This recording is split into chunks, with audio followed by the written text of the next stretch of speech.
श्री स्वामी समर्थ मैत्रिणींनो, उद्या आहे हनुमान जयंती व चैत्र पौर्णिमा देखील आहे. आपल्याला उद्या खूप प्रभावी व गुणकारी असा उपाय करायचा आहे. तो आपल्यावरून व आपल्या घरावरून एक वस्तू ओवाळून टाकायची आहे.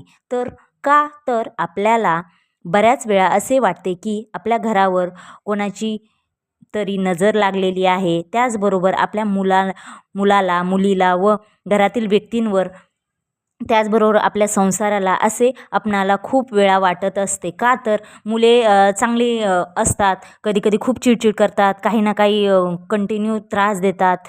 त्याचबरोबर घरातील संसार पण चांगला चाललेला असतो, मध्ये चिडचिडी, नवरा बायकोंचे भांडणं वगैरे हे चालूच राहतात. त्याच्यामध्ये घरात संसारात अचानक भांडण होतात. या सर्व शंका दूर करण्यासाठी आपल्याला वाईट शक्तींचा, नकारात्मकतेचा, आपल्यावर वाईट विचारांचा घरावर काही परिणाम झालेला असेल तर तो काढण्यासाठी उद्या हनुमान जयंतीच्या दिवशी आपल्याला घरावरून एक वस्तू ओवाळून टाकायची आहे.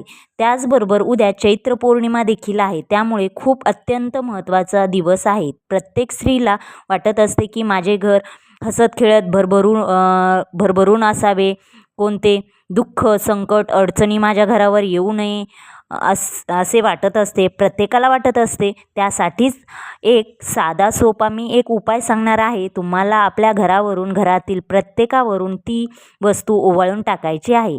आपल्याला फक्त नजर काढायची आहे. आता हा उपाय आपल्याला स्वतःचे घर असो, भाड्याचे असो, 4 रूमचे असो, 1 रूमचे असो, कोणते पण घर असू द्या, हा उपाय करायचा आहे. हा उपाय तुम्ही सकाळीपासून ते संध्याकाळपर्यंत तुम्हाला जसा वेळ भेटेल तसा त्या वेळेमध्ये हा उपाय करू शकता. सर्वात पहिले तुम्ही नारळ दुकानामधून घेऊन यायचा आहे, आदल्याच दिवशी आणायचा आहे. त्याच्यानंतर तुमच्या घरातील व्यक्ती 3 असतील, 4 असतील, त्याप्रमाणे तेवढे मोजून, म्हणजे 4 व्यक्ती असतील तर 4 नारळ आणा, 3 व्यक्ती असतील तर 3 आणा आणि एक घरासाठी म्हणजे 4 नारळ आणावे व आपल्या घरासाठी पण 1 नारळ असे एकूण 4 नारळ आणावे. प्रत्येकासाठी सेपरेट नारळ लागणार आहे.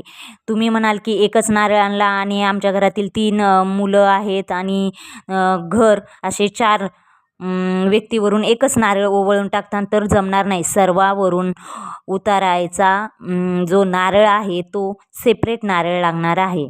आता हा उतारायचा नाही, जसा आपण अमावास्याला उतारा करतो तसा उतारा करायचा आहे. उपाय करतो तसाच उपाय करायचा आहे. जसं उद्या हनुमान जयंतीला हा उपाय करायचा आहे. आपल्या घरातील वाईट शक्तींचा नाश होण्यासाठी आपल्याला हा उपाय करायचा आहे. तर जवळ हनुमान किंवा रामाचे मंदिर असेल तुमच्या घराच्या आसपास कुठे, तर तिथे जायचं आहे. तिथे जाताना तुम्हाला नारळ घेऊन जायचा आहे. तो नारळ तुम्ही हनुमानाच्या चरणावर त्या नारळाला स्पर्श करायचा आहे व तिथे आपल्याला प्रार्थना करायची आहे की या नारळाचा मी माझ्या मुले व घरावरून या नारळाचा उतारा करणार आहे. कोणाची घरातील व्यक्तीवर वाईट नजर लागलेली असेल तर ती निघून जावी, अशी प्रार्थना करायची आहे. अशी प्रार्थना करून ते नारळ घरी घेऊन यायचा आहे.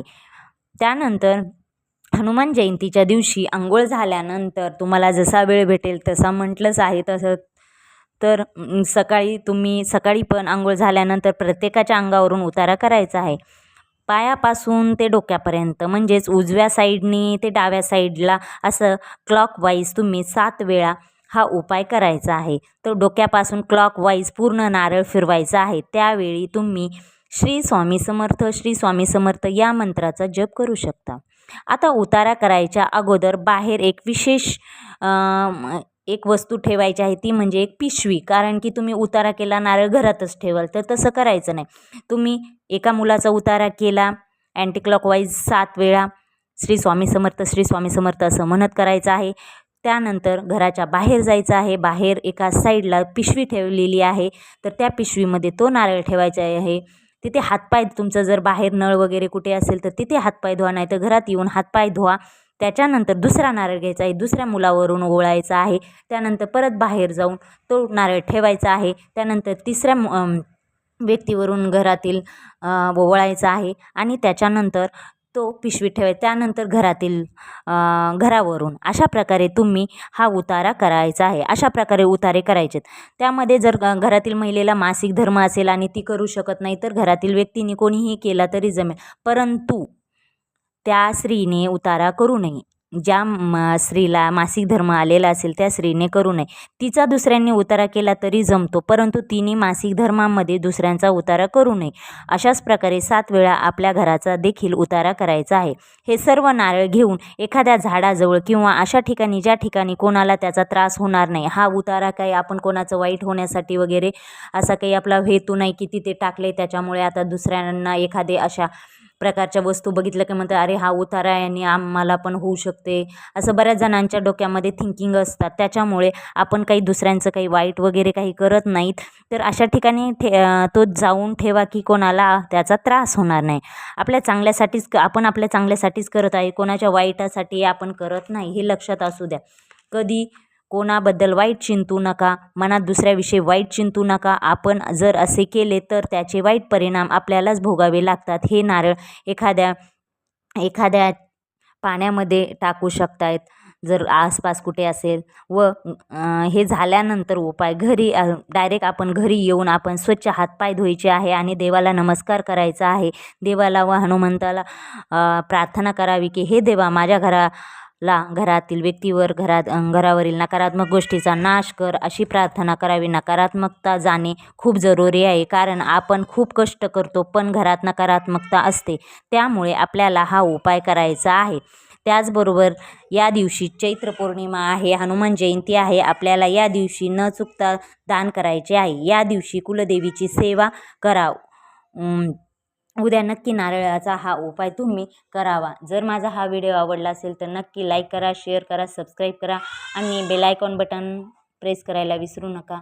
श्री स्वामी समर्थ मैत्रिणींनो, श्री स्वामी समर्थ.